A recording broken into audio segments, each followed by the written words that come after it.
This gets crazier by the minute. Amy? Yeah, so let's start with what happened, last night, and then we'll kind of back it up and bring you forward to today. I'm going to give you guys the full timeline, the full rundown. And I was just saying to Anna before this is so hard to keep track of because literally, like, July 15th, for example, there's like 3 different things that we need to talk about there. But what did break is a top U.S. senator actually sent out a letter to the FBI and the DOJ demanding answers after new information obtained by his office revealed that FBI agents were instructed to flag any documents within the Epstein files pertaining to President Trump. And I'm not sure if you have the second one, Connor, where they actually have it highlighted, but you can see here, they specifically, I'll just read it for you guys. My office was told that these personnel were instructed to flag any records in which Trump was mentioned. Notably, in 2002, Mr. Trump said of Epstein, "I've known Jeff for 15 years, blah, blah, blah." First of all, before we jump into the timeline, I really don't know what to make of this. Some could say that it maybe plays into Trump's narrative that the Epstein files are fake, so they wanted to see, was anything fake or fabricated about Donald Trump in there before they went on to release. Maybe that's building upon this narrative that we've seen them talk about really since July 12th when Donald Trump put out that True Social post and said, hey, my guys, my gals, like, what are we doing here? Why are we talking about Epstein? Why are we detracting from all of the great work that's taking place? These files are a hoax and are essentially a creation of the Obama, Biden. He basically just blamed the Democrats for the Epstein files, in short. And we do have that tweet here.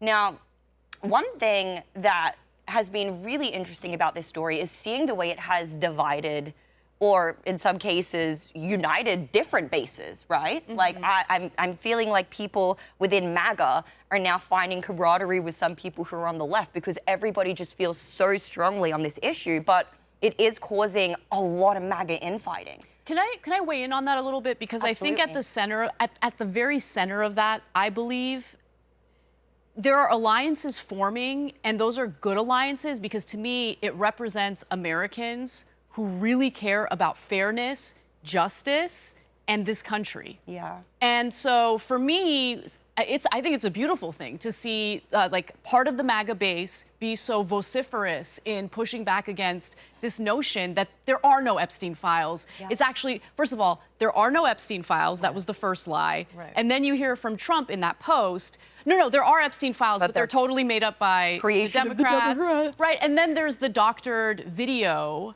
purporting to show that, oh, no, Epstein totally killed himself. He wasn't murdered. Obviously, it was doctored. Yes. Wired magazine did the investigation, and they proved it. Like so multiple times, right? Multiple times, yes. Yeah. So 4 times. 4 times. So 3 minutes are missing. Yeah, and that letter that you were referring to at the top of this segment, Amy, is from Senator Dick Durbin, who's in the Senate Judiciary Committee, and he wants to understand, the committee wants to understand, okay, what's going on with these documents, and did the DOJ specifically want to look through the documents to ensure that there's no mention of Trump, redact those portions, and then ultimately they just decide against releasing them. I don't know. Overall, so what does that say about what was contained within them? Right. You know, was it at such a magnitude that maybe it could not be redacted? Like, it just leaves so much room for speculation, and that's the worst part about this, is just how much we don't know. And then it's trying to piece all of everything together, right? But I love your sentiment about how it is forming alliances. It is also dividing MAGA, though. And we've seen the way that infighting is now carrying out when you have people who are wanting to be principled and follow their intuition and say, no, this doesn't feel right. I know it's not right. I'm going to say it's not right. But then you do have people like Charlie Kirk, who came out on July 15th, and him, along with many others within the movement, are, of course, acquiescing to Trump's demands and basically saying, guys, we're just going to trust this investigation, just trust the government, we're going to stop talking about it now. We can go ahead and play this clip, please, Connor. Honestly, I'm done talking about Epstein for the time being. I'm going to trust my friends in the administration. I'm going to trust my friends in the government to do what needs to be done, solve it, balls in their hands. I've said plenty this last weekend. So if you guys want to see my commentary on it, that's fine. Did you see he walked back his walk back? He did. Just walked back, yeah. So now he's calling for a special prosecutor, which I think is actually, goes to Anna's point, it shows the integrity of some of these people. Because Anna also demolishes the argument that Democrats have been making that MAGA is a cult. MAGA obviously is not a cult if they're willing to hold Trump's feet to the fire. So I'm actually really proud of all these figures. It's not just Charlie Kirk, though. Benny Johnson has been really vocal about this. Oh, yeah. He's been Benny. absolutely Dog with a bone on this one, and it's been incredible to see Yeah. the measures that Congress is even trying to take. You know, we did see Ro Khanna propose an amendment mandating that the Department of Justice publicly release all of the Epstein files. We saw the following day, I believe it was Thomas Massey, actually. It's always Thomas Massey. We love you, Thomas Massey. Come on this show, please. But he announced that he would file a discharge petition to force the House vote demanding the full release of the files as well. And then we talked about Tim Burchett. So, you know, people, they want answers. It seems like maybe now there could be some possible movement on that, with Trump now coming forth and saying, hey guys, we're going to go ahead and release the grand jury testimony. But, and we can pull that up, please, Connor. But what I think is important to note is a grand jury testimony doesn't mean the Epstein files, right? Right. So are they playing, like, is this like a fancy word red salad herring. to try to appease the base right now? That's precisely what it is, actually. Do we know if they're going to release the entirety of, you know, the grand jury information, testimony, whatever it is? No one was asking for it. The fact that they doctored that video, it does not inspire trust toward the administration. So I don't know. We'll see what comes out of it. But clearly Trump wants this story to go away. One thing that I'll just quickly mention is the Wall Street Journal's reporting recently about the hand-drawn, allegedly, Trump's hand-drawn, you know, letter to Epstein for his birthday. I think that actually ended up helping Trump, because now you're seeing, you know, Bannon, for instance, and other MAGA people kind of circling the wagon to protect Trump. Because think about it.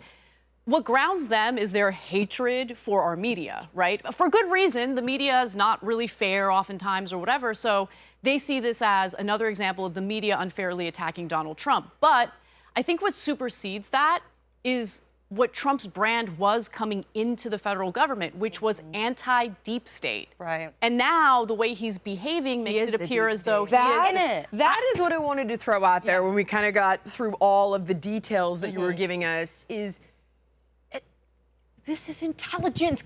Everybody has talked about this. We know that he's linked to intelligence. Andrew Schultz just got put everywhere with his little tinfoil hat on, saying, are you ready to accept the fact that your tax dollars have funded, I don't want to say it out loud because that's friggin' YouTube, bad things happening to young people to pull levers of power. So to me, do I think Trump is personally involved in this? I think there's a lot of people on this list. I think that both sides could potentially be on this list. 100%. And it's the bigger thing I think we're hiding. And I don't know who it is, but there is one, maybe two, numerous intelligence agencies that are using children to pull levers of power, and that is why we are never going to know. I had that exact conversation with PBD months ago. Anna, I really loved your point about the Wall Street Journal, and I think we have to really emphasize who owns it, which is Rupert Murdoch, and the fact that a Rupert Murdoch publication issue this story. And by the way, it's Connor, I have it in my assets that I provided in the document. Actually, what did you guys hear what Michael Cohen said in response to this? He said, I've known Trump for decades and I've never seen him doodle. So I don't know if this is true, but it's so interesting that it's a Murdoch publication that is issuing this, which kind of gives everyone the permission structure to criticize Trump. Because if Murdoch is doing it, then others can. I mean, Murdoch is Fox News. Trump's response here. I look forward to getting Murdoch to testify in my lawsuit against him in his pile of garbage newspaper. That will be an interesting experience. And Amy, you bring up a really good point about Congress. What Senator Ron Wyden is doing is extremely interesting, because he's not just clamoring for the Epstein files, which we all want. He's looking at the money trail, and he's discovered that there's been 1,000 transactions amounting to more than $1 billion through various financial institutions. And if you want to find out who his clients are, Epstein may not have a list lying around conveniently, but it's in the banking records. And after he committed suicide, were we allowed to say that on YouTube? After, you know, he died, banks actually flagged every single one of those transactions as suspicious. Yeah. Not a single one was legitimate. Well, the reason why he got fired from Bear Stearns is because, first of all, he was specifically there to do money laundering, but he got a little too sloppy with it. And so eventually they fired him, but it was very hush-hush. Usually when there's insider trading happening, when there's money laundering happening, the feds go way further than like, oh, just fire him and we're done with him. No, they want to prosecute, especially when it comes to insider trading. Oh my God, they prosecute, you're going to go to prison for a long time. That didn't happen with Epstein, which gives the impression that the feds were aware of him. Right. And it was intelligent. Alex Acosta said this.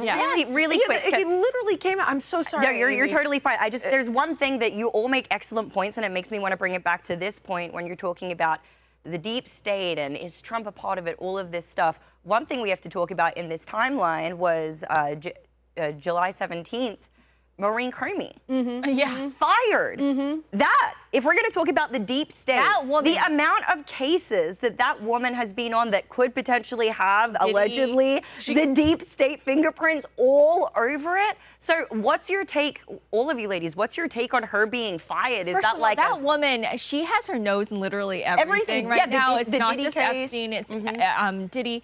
One thing that I find really interesting about her, there have been, do you guys follow the House in Habit account? I've heard about it. Oh, yeah. She had beef with Candace Owens, right? And like who some sort of wears war the with free- Candace Owens. Yeah. Exactly. She wore a free Ghislaine Maxwell shirt and was invited to the White House. She was one of the influencers who got an Epstein binder. She was saying that through her sources, she found out that Comey, the daughter, not James, was basically saying, Epstein, if you are able to connect us with Trump, we will commute your sentence.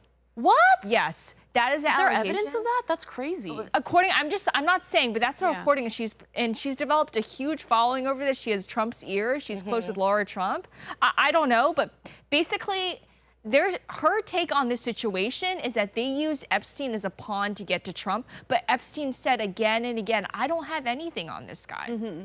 I think, look, I don't know. I don't know. I don't know if Trump is, part of this whole disgusting pedophile ring. Like, I have no idea, okay? There isn't enough evidence to say one way or the other. But I do think that there is evidence of Trump essentially doing things. Like, one of the big theories is that, Epstein was an intelligence asset. Right. Not just for the CIA, but also for Mossad and maybe even other. Right. It's an M16 possibly. Like, we're never going to know. We're never going to know. It's so deep and so dark. And the fact that we're fighting. I'm sorry, go ahead. But here's my point. Just crazy. Here's my point. The whole idea is, okay, there's this blackmail operation in order to pull levers of power. There are examples of Trump going against Netanyahu. So, for instance, he wanted, Netanyahu wanted Trump to continue going after the Houthis in Yemen. Trump dropped it. He's like, we're done with this. We're good. We're not going to keep, bombing Yemen and going after the Houthis. Trump keeps pushing back on the notion of going back into Iran because there is more pressure building up. Oh, you didn't destroy the nuclear sites. We want you to go back.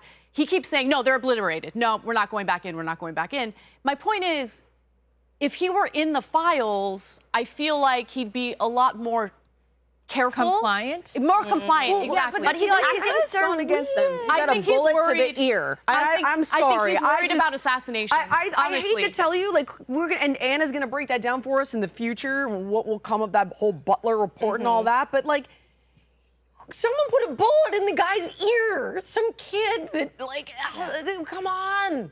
That's what I think. Jillian, can we go back to Jillian made a really good point and you weren't able to finish it, so I'm going to back you up here, okay? Yeah. You bring up Alex Acosta. That happened in 2008. Yes. 17 years ago. It ruined his career, by the way. He had to resign because of that. Folks, what happened was he offered Epstein a sweetheart deal, completely unprecedented. And one of his primary justifications for that move is that this guy he's an intel agent. He didn't specify for who, though.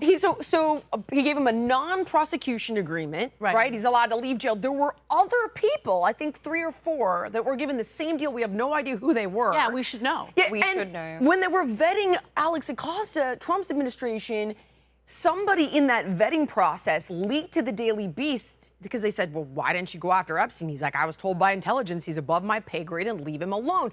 When Alex Acosta was asked, did you say this? He's like, I can't. He didn't comment. deny it. He could not. He's like, I can't comment on that. But he did not deny it. He didn't deny it, I mean, you guys, like, what's going on with Ghislaine Maxwell? I've been trying to figure, is she testifying? Is she not testifying? Yes, that's the other thing. She would testify. She wasn't offered a plea deal. Yeah. What the hell? We've got like a whole fount of information there. Why are we not diving into that? 100%. And Speaker Johnson said he would be in support of that. I'm not sure if we have that clip there, but when one of the resolutions was put forth by Congress, there was also a demand that Ghislaine Maxwell would come forth and she would testify.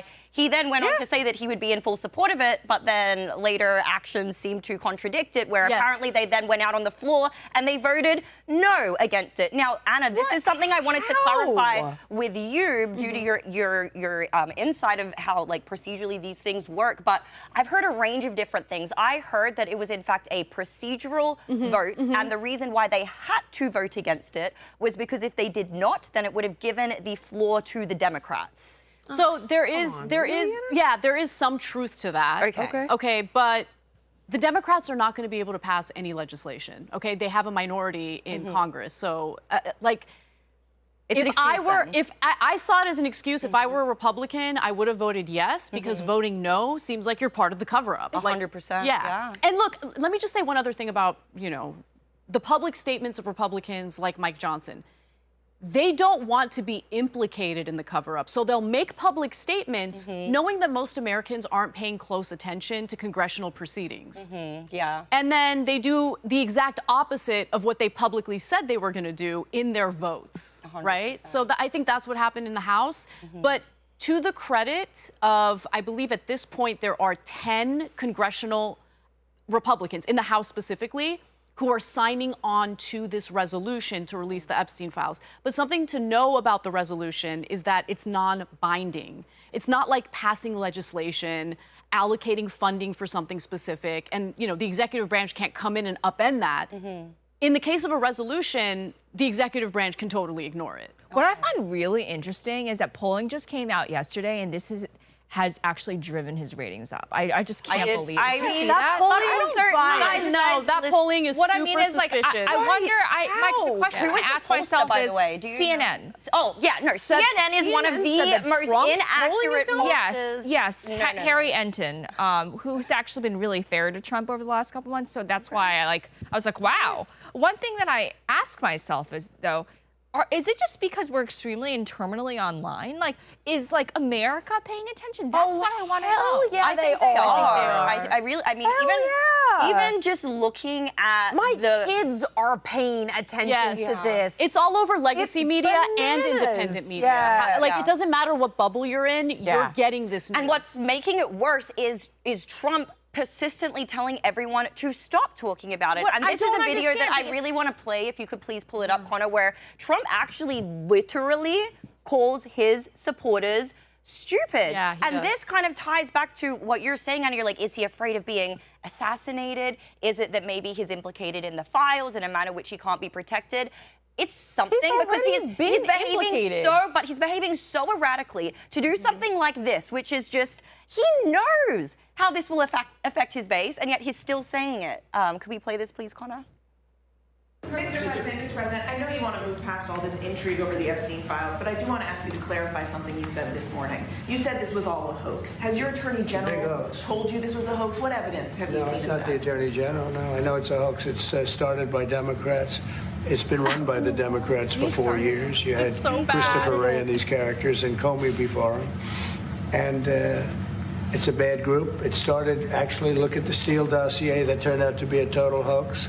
The 51 agents, the intelligence, so-called intelligence agents, it was a hoax. It's all been a big hoax. It's perpetrated by the Democrats, and some stupid Republicans and foolish Republicans fall into the net. And so they try and do the Democrats' work.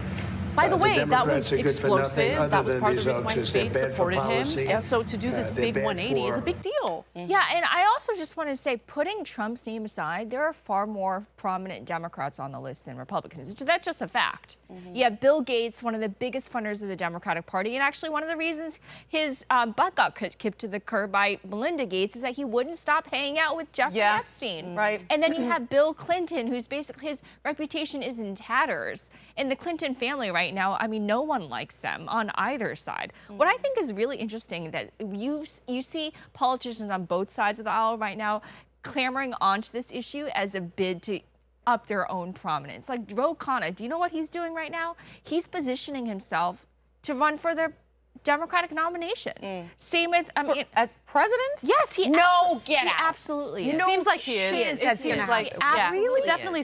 And by the way, I mean, I see Ro Khanna as a pretty smart politician, right? Like he's so, like, I don't know, like he's so under the radar with all these big personalities. His name recognition is definitely not where it needs to be to win the nomination, but what I like about Ro Khanna is that he's a smart politician that wants to find areas to work together in a smart way. I don't know enough about him, and that's kind of my sad and sorry point. This guy's a good guy. Let me know. Yeah, no, I personally like him. This is the first time I've really heard about this guy. Yeah, he's trying to position himself as middle of the road. Another thing that one of my initial reactions is, let me know if you feel the same way. When Caroline Leavitt came out with that medical diagnosis this week, my first thought was, that's convenient timing.